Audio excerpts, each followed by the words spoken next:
Praise the lord. ಇದು Sunday morning video. ಭಾಳಷ್ಟು due ಬಿದ್ದಿತ್ತು, ಸೊ ನಾನು ಇದನ್ನು ಕ್ಯಾಪ್ಚರ್ ಮಾಡಿದೆ. ಇವತ್ತು ನನ್ನ ಲೈಫ್ ಒಳಗೆ ಒಂದು ಇನ್ಸಿಡೆಂಟ್ ಆಯಿತು. ಪ್ರೊಬಬ್ಲಿ ನಾನು ಅದನ್ನು ಯಾವತ್ತೂ ಮರೆಯಂಗಿಲ್ಲ. ಸೊ ನಾನು ನಿಮ್ಮ ಜೊತೆ ಶೇರ್ ಮಾಡ್ತೀನಿ. ಏನಂತಂದರೆ, ಇವತ್ತು ನಾವು ಶಾಪಿಂಗ್ ಮಾಡೋಕ್ಕೆ ಹೋಗಿದ್ವಿ, ಅಂದರೆ ರೇಷನ್ ತರಕ್ಕೆ ಹೋಗಿದ್ವಿ. ಅವಾಗ ನನ್ನ ಹಸ್ಬೆಂಡ್ ಅವ್ರ ಕೊಲಿಗೆ ಕಾಲ್ ಮಾಡಿ ವಿಡಿಯೋ ಕಾಲ್ ಮಾಡಿ ಏನು ತೋರಿಸಿದ್ರು ಅಂದರೆ, ನನ್ನ ವಿಡಿಯೋ ಅವರು ಟಿ ವಿ ಒಳಗೆ ನೋಡಕತ್ತಿದ್ರು. ಸೊ ನನ್ನ ಹಸ್ಬೆಂಡ್ ಕರೆದು ನನಗೆ ತೋರಿಸಿದ್ರು, ನೋಡು ನಿನ್ನ ವಿಡಿಯೋ ಟಿ ವಿ ಒಳಗೆ ನೋಡತ್ತಾರಂತ.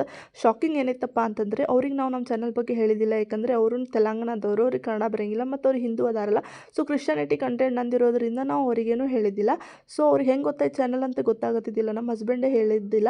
ನಾನು ಇವಾಗ ಅವ್ರದ್ದು ವಿಡಿಯೋ, ಅವ್ರ ಟಿ ವಿ ಒಳಗೆ ನಂದು ವಿಡಿಯೋ ನೋಡಿ ಫುಲ್ಲು ಖುಷಿಯಾಗಿ ಫುಲ್ ಎಕ್ಸೈಟ್ಮೆಂಟ್ ಆಯಿತು. ದೇವರು ನಮಗೆ ಸ್ತೋತ್ರ. ದೇವರು ಈ ಸ್ಥಿತಿಗೆ ನನಗೆ ತೊಗೊಂಡು ಬಂದಾನೆ. ನಿಮ್ಗೆ ಅನಿಸ್ತಿರ್ಬೋದು ಏನು ಖುಷಿ ಆಗತ್ತಾರೆ. ಅವರಿಗೆ ಗೊತ್ತಿದ್ದವರು ಜಸ್ಟ್ ಒಂದು ಟಿ ವಿ ಒಳಗೆ ನೋಡತ್ತಾರೆ ಎಷ್ಟು ಖುಷಿ ಪಡತ್ತಾರಂತ. ಬಟ್ ಇದು ಒಂದು ದೊಡ್ಡ ಮ್ಯಾಟರ್. ಯಾಕಂದರೆ ಒಂದು ಸ್ಮಾಲ್ ಕ್ರಿಯೇಟರ್ ಆಗಿ ನಾನು ಇವತ್ತು ಒಬ್ಬರು ನೋಡತ್ತಾರೆ, ನಾಳೆ ದಿನ ಎಷ್ಟೊಂದು ಜನ ನೋಡ್ತಾರೆ. ಅದು ದೇವರ ಕೃಪೆ, ದೇವರಿಗೆ ಸ್ತೋತ್ರ. ನೋಡ್ರಿ, ನನಗಂತೂ ಭಾಳ ಖುಷಿ ಆಯಿತು. ಇದು the most memorable day of my life. So ನಾನು ಇವತ್ತಿನ ವಿಡಿಯೋ ಇವತ್ತೇ ಪೋಸ್ಟ್ ಮಾಡತ್ತೀನಿ. Thanks for watching. Please subscribe.